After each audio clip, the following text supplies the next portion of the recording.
Okay, the next number that we'll be factoring is 100. So we are going to factor the number 100.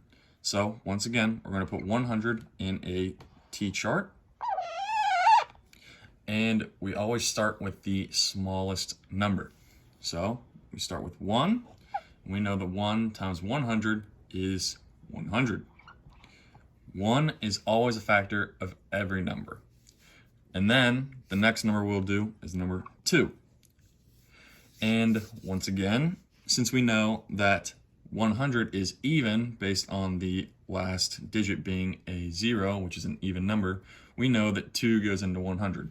So what we will want to do is do 2 divided by 100.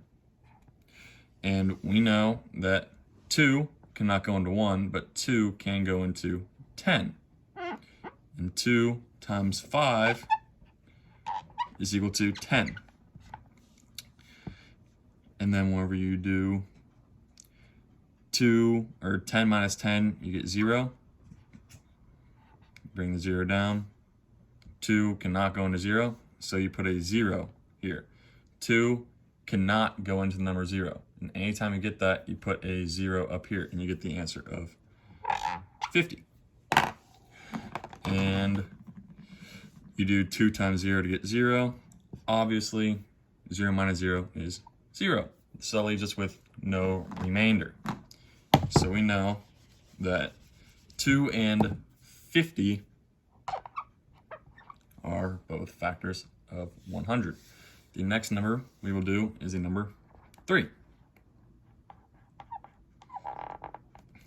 Now, with the number 3, we will have to do 3 divided by 100. So 3 divided by 100.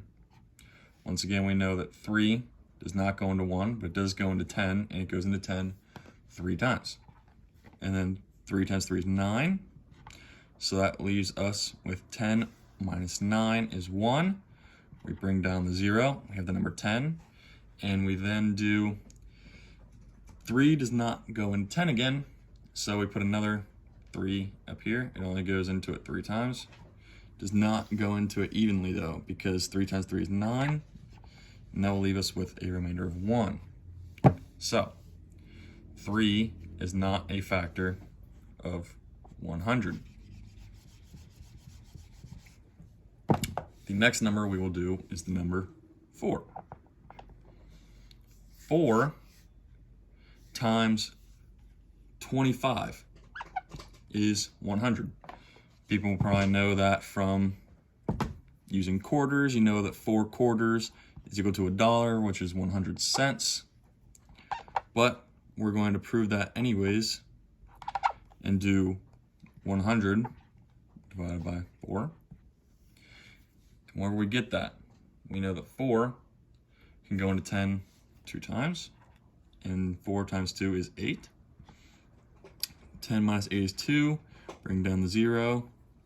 4 times 5 is equal to 20. So then 20 minus 20 is 0. So since we have no remainder, we know that 4 and 25 are both factors of 100.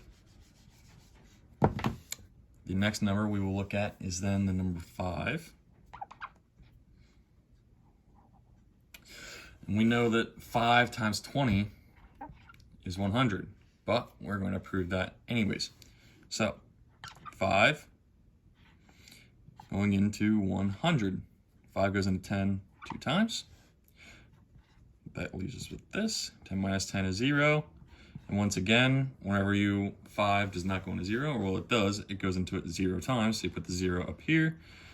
And then 5 times 0 is 0. 0 minus 0 is 0. So we know that 5 and 20 are both factors.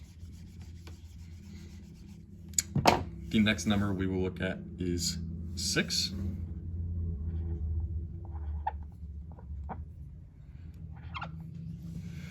And we will simply do 100 divided by 6.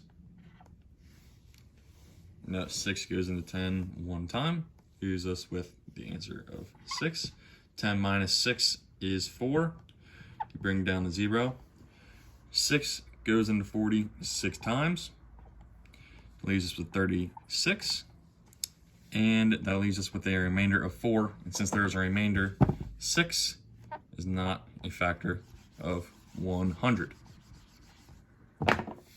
So the next number would then be 7. Going into 100.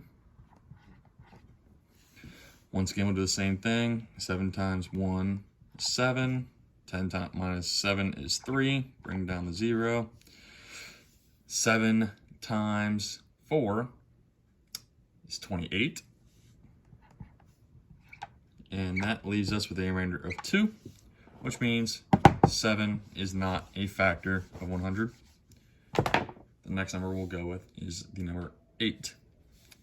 Now, easier way to do this would be to sit there and notice that the number 4, which is half of 8, has a factor with it that is odd. So 8 should not have a number go into it because it needs to be half of this number. So since 4 is half of this number, the number going into it should also be half, and half of an odd number, since you know half an odd number will not have a remainder, or will have a remainder. So we can still test it though and do 8 times 100. So 8 times 1 is 8. Leaves with an answer of 2. Bring down the 0. 8 going into 20 goes into it 2 times. Leaves us with 16. And a remainder of 4. So 8 is not a factor. 9, if anyone knows their times tables, or when you know your times tables, we know that 9 times 11 is equal to 99. And obviously if you add another 9, you'll get 108. So 9 times 12 is 108. So we know that 9 should not be able to be a factor of 100, but we'll check anyways. 9 goes into it 1 time. 10 minus 9 is 1. Bring down 0. Once again, 9 goes into 10 1 time. And leaves us with the remainder of 1. Finally, the next number we'll be checking. We know that 11 cannot be it right there because we just did 9 times 11, that was equal to 99. We know that 12 is not able to be. The last number we'll do is number 10. 10 times 10, we know, is 100. Everyone knows that 10 times 10 is 100. So, once again, we can do this, however. Here's in 10 1 time. That gives us a 10 minus 10 is 0.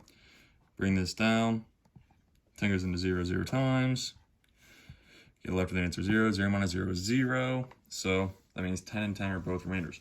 And since 10 is the largest factor on this side, and 10 meets it right here, 10 times itself, we cannot have 12 multiplied by anything equal 100, because if you look in the slideshow again, once you get these numbers to be the same, if these numbers are the same number, if you can have two numbers that are equal, that are multiplying by each other to get this number up here, there can't be any more.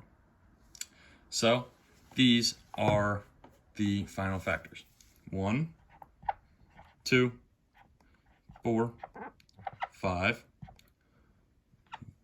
10, 20, 25, 50, and 100.